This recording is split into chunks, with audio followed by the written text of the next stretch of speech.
In this video, I want to show you how to replace old and rusty turbine vent heads on your roof.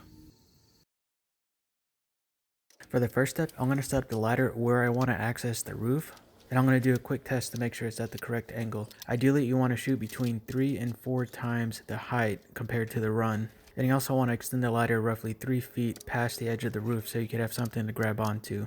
To secure the bottom, I use a plank that spans the width of the ladder, and I have stakes that go into the ground so it can't slip out. Once I have the ladder situated, I tie it up at the top so it can't slide down due to the wind. Then I tie a string around the turbine head so I could grab it easily and not have to carry it with me up the ladder. Here I'm just making sure I can get on the roof safely.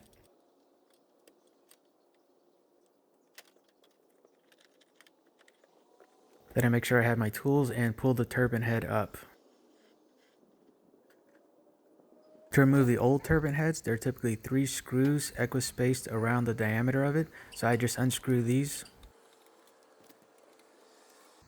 Then the head can come off. Then you just line up the new head. There are pre-drilled holes in it, so I just line these up with the old holes. And I found it easiest to start the screws loosely all the way around to make sure they could fit. Then you could go back and retighten them. You don't want to go too tight or you risk stripping them.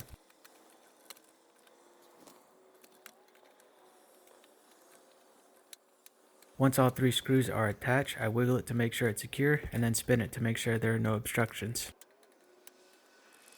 And that's all there is to it. What I found to work best is put one foot on the ladder while holding the top post, and then you could put the other foot.